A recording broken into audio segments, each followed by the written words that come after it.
discover new people who basically are asking the same questions I'm asking. So I'm going to talk really fast because I've never tried this before, but I'm going to try in half an hour to explain my whole life work and vision and questions for you.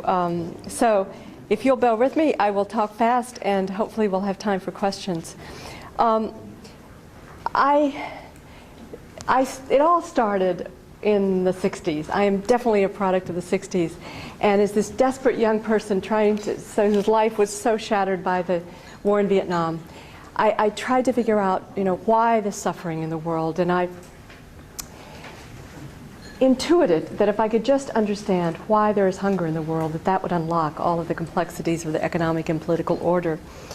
And so very quickly in that process, as a 26-year-old, I learned that the cause of hunger is not scarcity of food, that we are actively creating scarcity from abundance. And that was my moment of dissonance, which I'll return to, but certainly Tom and others have talked about those critical moments in which your world is fundamentally never the same. And that began it started me on this life journey to ask why?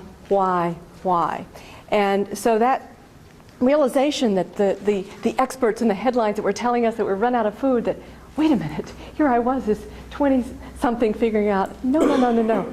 There's more than enough. So it gave me that sense of the power of fresh eyes. And I often say this to undergraduate audiences, that power of fresh eyes to go into a problem without the preconceptions is what enabled me to write Diet for a Small Planet.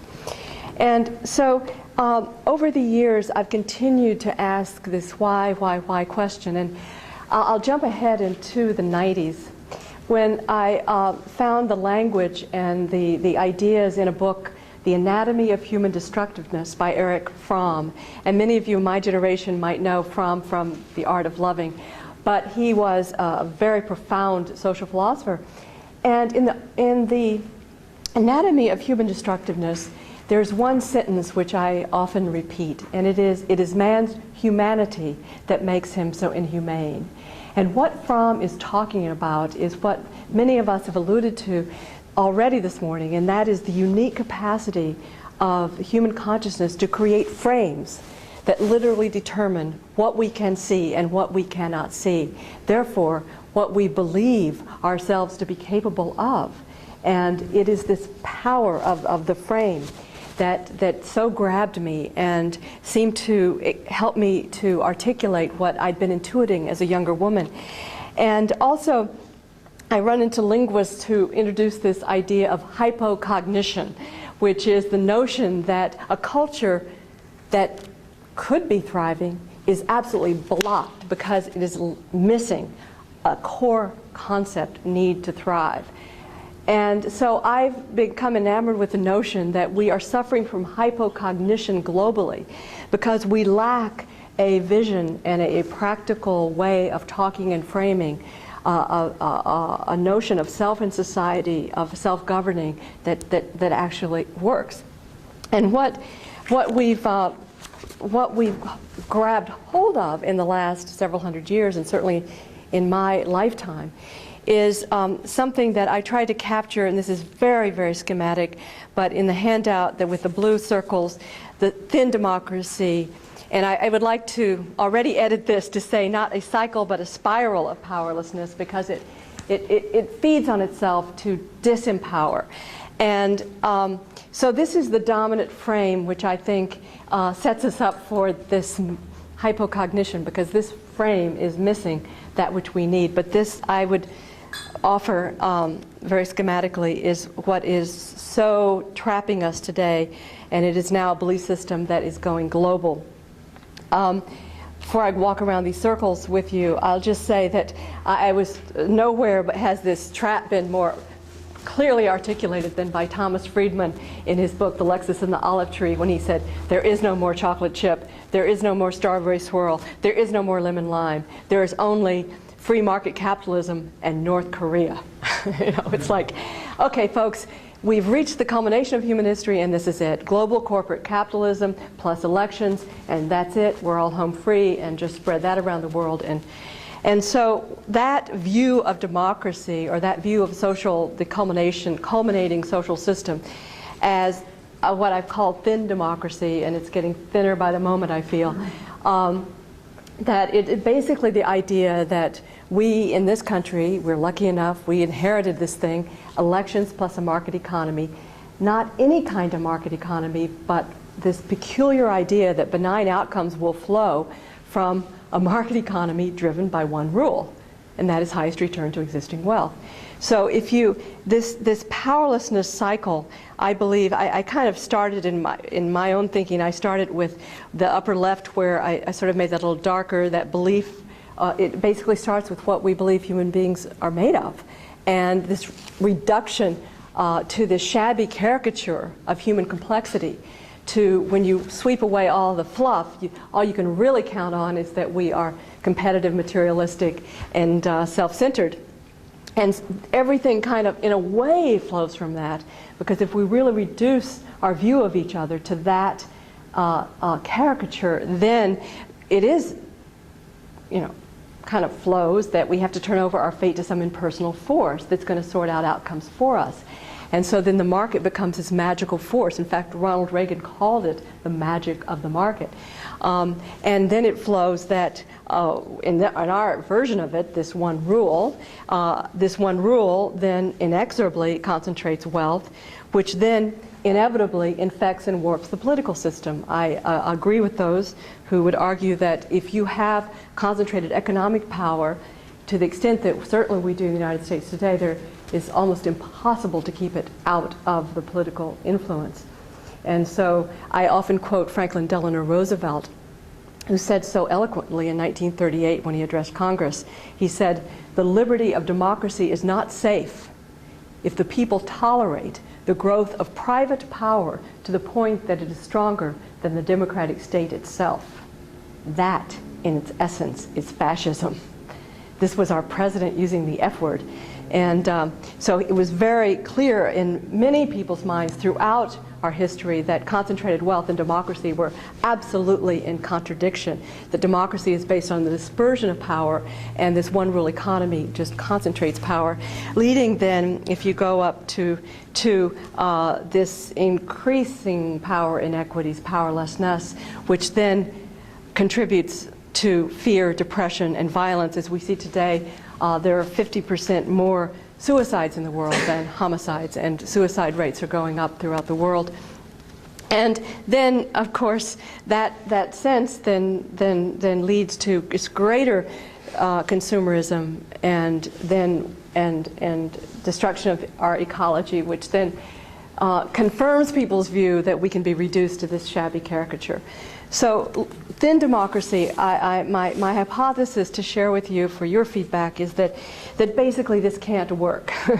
It can't work because it violates very deep needs, and I'll get to that in a moment. It can't work because it can't tap the richness that we've been alluding to this morning of the basic insights and experience of people, which I'm sure Jeff's follow-up, Jeff following me will really bring us down to that. And this thin democracy doesn't respect that. But it also, inevitably, by concentrating power and assuming this very demeaning and diminished view of our nature, it basically can't compete with the extremists rising in the world who are offering soul-stirring visions of a better life. So fundamentally, it defeats it can't ultimately succeed. And we see in the world now the rise of extremisms that are appealing to people's souls at a different level that this this vision cannot. So the focus of my life's work then is, given that I see this kind of causal pattern that begins with a view of self, but creates this causal pattern of destruction that keeps spiraling deeper and deeper into powerlessness, then my question is, okay, if human beings are creatures of the mind, and if we cannot create what we cannot envision and we need language, my passion has been, okay, how do we begin to see not what I think should be, but what is emerging that is more life-serving than thin democracy? What is emerging that is based on a more complex understanding of our nature? And so I've come to call that living democracy because, and that's the blue, and again, that's the green, and I would again change that word cycle to spiral, because I believe that it feeds on itself in this very positive way if we start with this more complex view of our nature. And I've chosen, and I would love your feedback on all of this, but I've chosen to emphasize our deep need that now even the neuroscientists are showing, they love these MRI studies about showing that cooperation actually lights up the parts of the brain that light up when we eat chocolate. So it's just as fun as eating chocolate. So these deep need for connection, the deep sense of fairness. You may have seen these studies with the capuchin monkeys, how they have this great sense of fairness. If they don't get the grapes and they only get the cucumbers, they start throwing them back to their keepers. That the sense of what's fair is very, very deep, I believe, and also our need for power, for efficacy. That this is not something of a few, this is in us. And I also, so if you take this cycle, this spiral of living democracy, another key piece of that is that we may not be born knowing how to do democracy well, but we are innately learners, and we can learn to do it just like we learn to play basketball or learn to read and write, that we can teach the arts, what I call the arts of democracy. So it is then based on the idea that democracy is not a fixed structure, but or I often like to say now, it's not a set system, but a set of system qualities or characteristics that apply across sectors of society. So democracy is not just about politics or economics, it is about every dimension. And there are, on this handout with all the words on it, on one side it says living democracy, 5 characteristics, and I don't have time. I just got the halfway mark here. I don't have time to go into what I've chosen, but because that clearly there's so many things that we could pull out, but there I've noted what I consider to be the 5 characteristics that are applicable across social sectors. And so what I'm saying here in the living democracy spiral of empowerment is that, in a sense, just to summarize what I've said here, is that it is taking concentrated wealth, taking money out of the political system and putting our voices, citizen voices, into it. That's one simple way of talking about this spiral that then brings more and more people into problem solving. Power expands. I'm using power here to mean capacity to act, going back to the Latin root posse, to be able. And so more and more people are able to act. So power is not something we divide up any longer. It is actually power generating. Living democracy is generating new power. And the consequence then we're confirmed in our capacity to cooperate, and we then are able to address real problems and joyful solutions. And then that belief in ourselves reinforces. So it is this cycle or spiral of empowerment. So what I'm suggesting then is that I did go out and get the Ellerman book, and I like this idea of, how did you say, the search and amplify. But I guess my particular approach is, yes, search and amplify, but to search and amplify, we need to be developing together a sense of the causal pattern so that we know where the entry points are to shift the pattern. Because I think that there are more and less powerful entry points that we can choose. And if we don't have an understanding of causal pattern, then we may be less powerful in our entry points. So my particular struggle is to identify causal pattern, and that's why I've been very critical, for example, of Jeffrey Sachs and Easterly as well. I feel that they are not really helping us understand causal pattern. That yes, there's some brilliant interventions, but without the understanding of how did we get here. So I would just say, here that what I'm talking about is not a you should, but it is actually what is emerging and what I am learning from hopefully every day. And it is happening from the most local level to the global level. And it is still, seen as meaning this living democracy emerging, this spiral of uplift, is still so invisible. For example, the New York Times, not very long ago, talking about microfinance and not talking about microfinance is my point, talking about sweatshops, and both the Times editors and one of the writers saying, well, sweatshops are really bad, but what's worse is no sweatshops. And I did a simple calculation. I'd love Jeff to engage with me on this, but I did a simple calculation of just taking the two of the largest microfinance operations in Bangladesh, BRAC and Grameen, and how many they estimate, how many families they've lifted. This process is lifting out of poverty, and compare that with the number of women working in the export garment factories for 8 cents an hour, and it's easily, conservatively, twice as many have already lifted themselves out of poverty. But that is invisible to the editors of the Times, who say, without sweatshops, you don't have anything. So part of is making visible this invisible with things, for example, participatory budgeting that is transforming lives in Latin America. And I just read about Lawrence, Massachusetts has a beautiful model of participatory budgeting. You can download their handbook of how they're doing it in Lawrence. And I've been particularly fascinated by having started on the question of hunger, that once the frame shifted in the 4th largest city in Brazil, the frame shifted from scarcity to the right, we all have the right to eat as a fundamental right of citizenship. That shift in frame then unleashed all sorts of creative initiatives that a lot of citizen input from church groups, labor, etc., that in 10 years have reduced infant mortality by 56%. I think about this on to the global level of actually citizens engaged in the first health treaty now, the tobacco treaty, which the U.S. hasn't ratified, but nonetheless 116 countries have, which limit the capacity of corporate tobacco peddlers to sell to minors and to advertise in certain ways. And it's the first time that citizens have come together and created such a framework. The other thing I've just been intrigued by recently is the European Court of Human Rights. How many of you have ever heard of the European Court of Human Rights?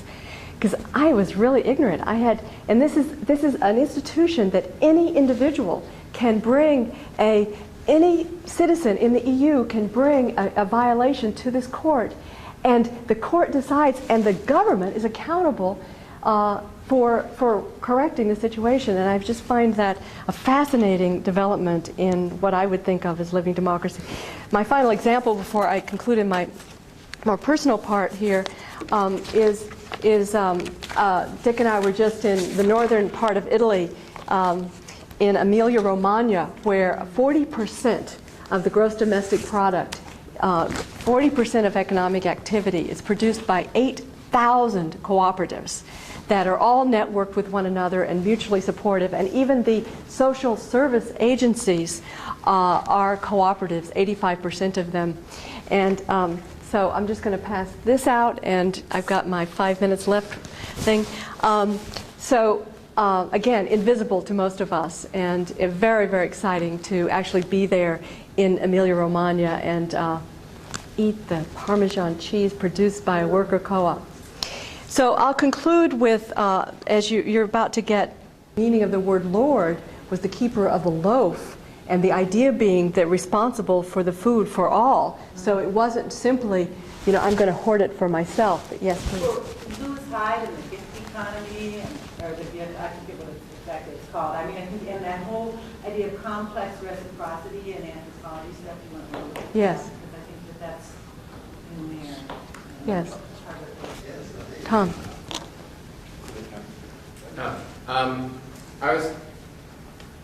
somewhat inspired by this chart with the orange bar in the middle and the concept of showing people their moments of dissonance. And I've been very much enjoying a TV program by Morgan Spurlock called 30 Days. Oh. I'm not sure whether you spend any time with it or anyone else has spent any time with it, but I wanted to share. This is the gentleman who did the Supersize Me and went and tried to eat McDonald's for 30 days. He got terribly sick. And he sends conservative man to live in the Castro in San Francisco and learn the gay culture with a gay man. He sends Border Patrol person to live with a family of illegal immigrants.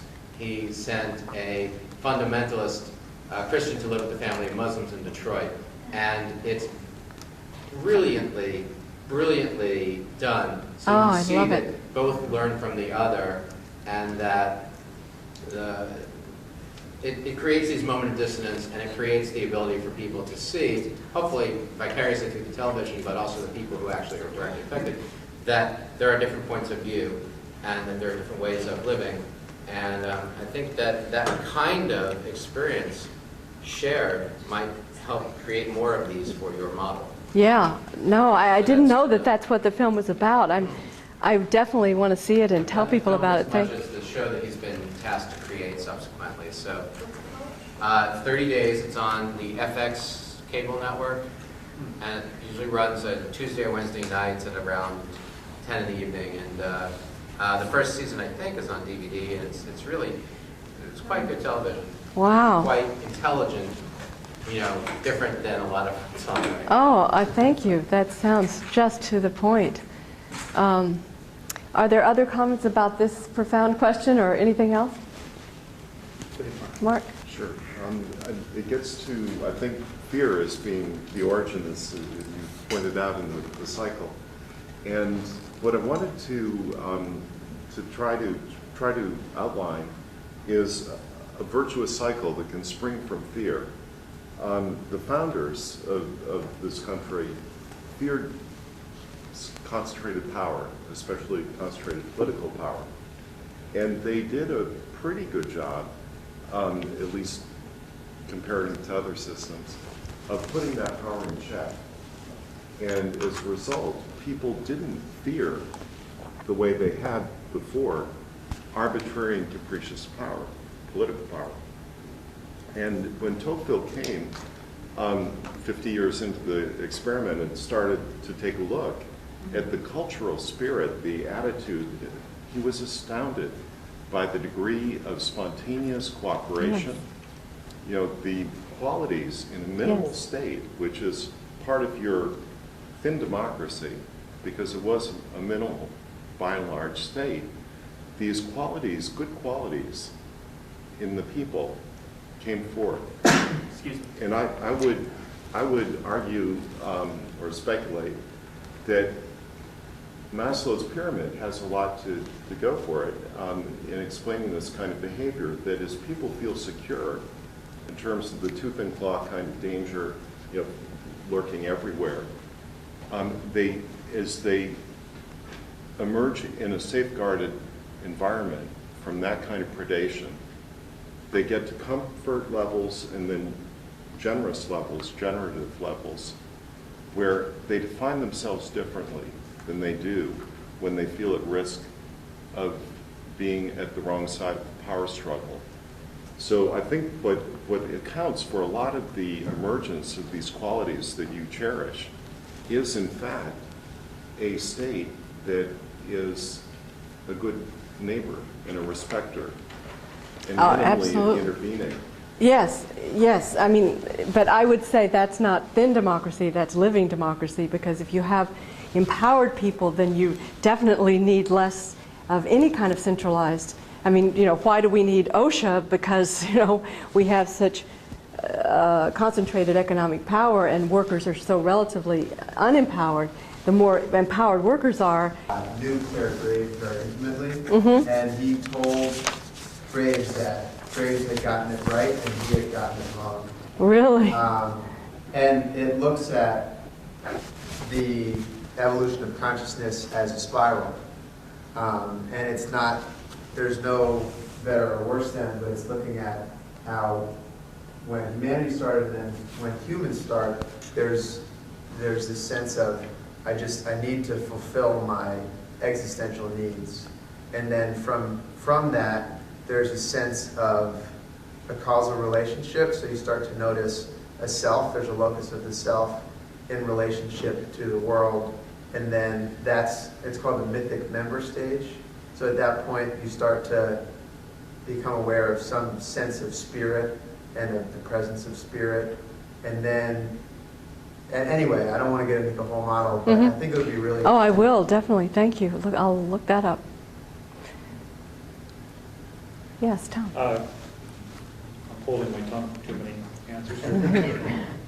One is this balance strikes me as something that happens in medical self-help groups and oncology treatment center. And Ken, you're much more expert than I on it, but there's kind of a tipping point when the first group first gets started.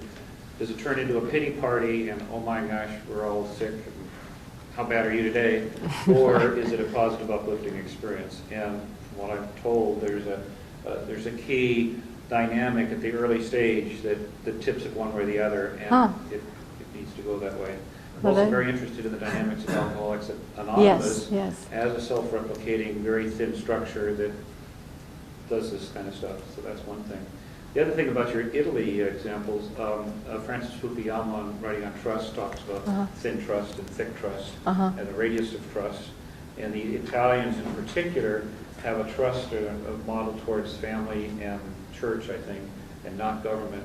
And so it fits their cultural model quite well. And so I guess I kind of fit this into trust as another intrinsic. Yes, absolutely. Absolutely. And the question is, are there systematic ways that we could increase trust through all this? And the third question is, it has to do with the scale of the granularity of what you're talking about. If you're talking about your whole life and really big things, fear is different than little things. So it has to do with positive psychology and optimism. If your interaction is to give someone a smile, and the downside is they frown back at you, it pays to be an optimist and smile and just go on to the next person to smile. But if you're an airline pilot and you have 300 people behind you, it doesn't pay to be optimistic. You want a pessimistic pilot who's not going to take off if he has any doubts. So the scale of the downside, if you will, the risk level, tips to the pessimistic fear-driven thing. You want a fearful pilot. If he doesn't think he can take off, don't try it. So if you can systematically look at the little things that start off on a positive, optimistic tipping point, and then scale this up so you have all these little tiny positive people smiling at each other, does that have an aggregate effect on the big things? And can you kind of start at the ground level of very small granularity of small things and assume that good things are going to happen, and if they don't happen, your risk is small enough that you can ignore it. So I've probably overloaded your... You did. Wow. I just want to push back a little bit on this particular comparison you're making, and because I found to call the pilot pessimistic, when to me that is just wisdom and it's a different matrix or something. Do we really want a fearful pilot? I don't think so, because people who are at least my term of the fear is an emotional state of you don't want to do, you might even freeze, and we don't want a pilot who freezes. So I think, just to sort out those, but the deeper question you're asking is that these small things, like, I'm thinking when, first thing I thought it was meetup, and I was just in the meetup office last week, and they have on the big wall at the end of the office is a picture of all these Chihuahua owners who found each other, and they look ecstatic because they're Chihuahuas and other people who love Chihuahuas.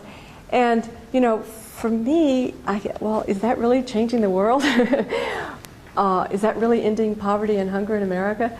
And yet, I take this leap of faith that which builds trust and teaches us to trust these different, deeper parts, I would claim, deeper parts of ourselves, that we're not just coming together over, you know, like our stock investments, but rather over something we love, that actually is transforming our culture in a way that is totally infectious. And one of the stories at Meetup is about dog owners, the golden retrievers, and this huge group that meets in Southern California, and one of them in this particular group is a paraplegic, and he had to go to the hospital, and he had then a group of people who, instead of putting his dog into a kennel in the commoditized, you know, world, he was able to use trust networks to have others take care of his dog. And as one of the people said, you know, I would never have probably an opportunity to meet a paraplegic, you know, in my circles, you know, and here I am in this group where I can actually feel, not only know someone in that situation, but be helpful to them. And so, yes, I think that these, and I guess yes, and I think that we should also be struggling with one another and ourselves to look at the deepest level of causation that we can grasp, and then figure out where are the entry points. Because I often feel like people do sense, as you were saying, this sense of protectiveness. Our planet is going under, and therefore, you know, people just lash. That's not the right, but you know, just grab.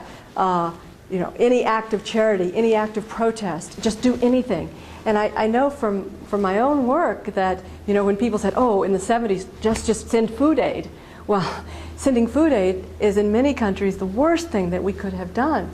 And so we need to, yes, be affirming these positive acts, and be also simultaneously developing this critical mind so that we choose entry points, not just, my daughter and I developed this distinction in Hope's Edge between issues and entry points. That issues are just these random things that keep popping up and popping up and popping up.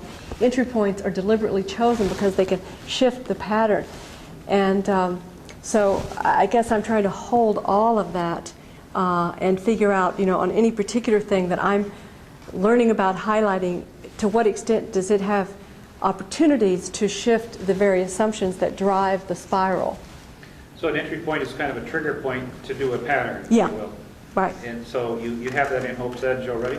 Well, at the end of the book, we instead of saying, okay, we call it entry points, and we try to define this difference between just sort of random acts of, random acts of sanity, you know, as I call it, versus entry points that really get at, you know, begin to cause moments of dissonance, trigger moments of dissonance, and begin to shift, like for me, these dimensions of economic democracy, to show that is a super important trigger point for me, or entry point for me, because we grow up in this culture believing that there's only one way to do a market, and that is through absent shareholders. And to be able to see that markets can work without capitalists is incredibly liberating.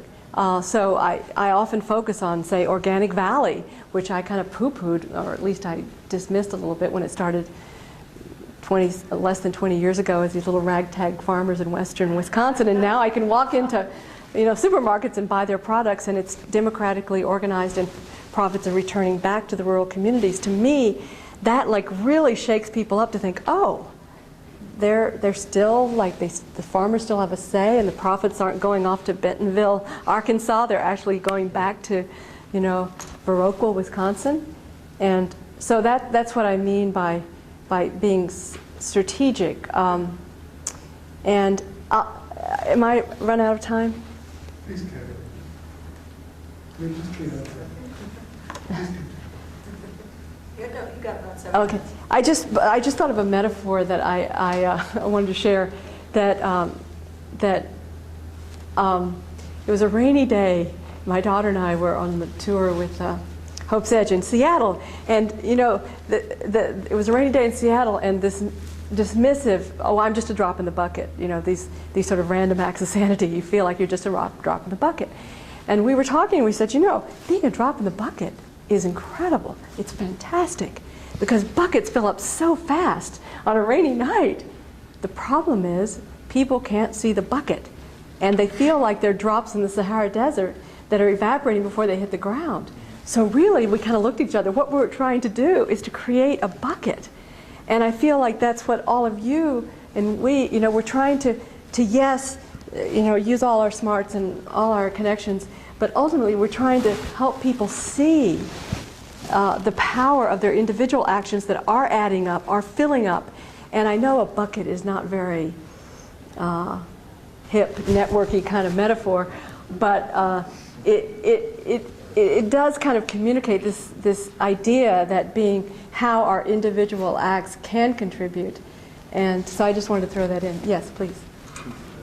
Question of trust, again, and confidence that comes.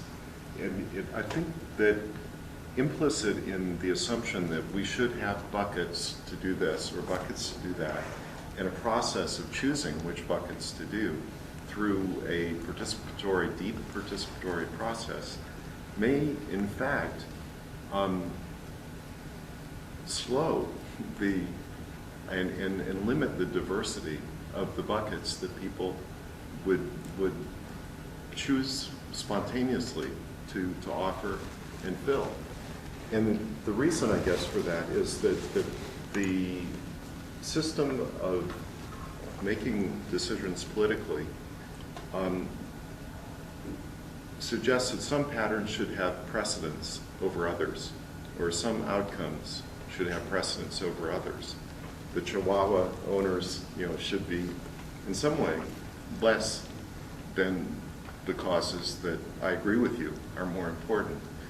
And if it does turn into a system where politics is deciding, and a political process is deciding, which will be subordinated to which, I think the energy that people have to go out and do good starts turning into power struggles to say, we, the Chihuahua owners, better band together to try to influence things. And so my question is there a way to define the public sphere, the public space, the political space, in a way that's saying, here are certain kinds of activities that are transgressive, that imperil our future,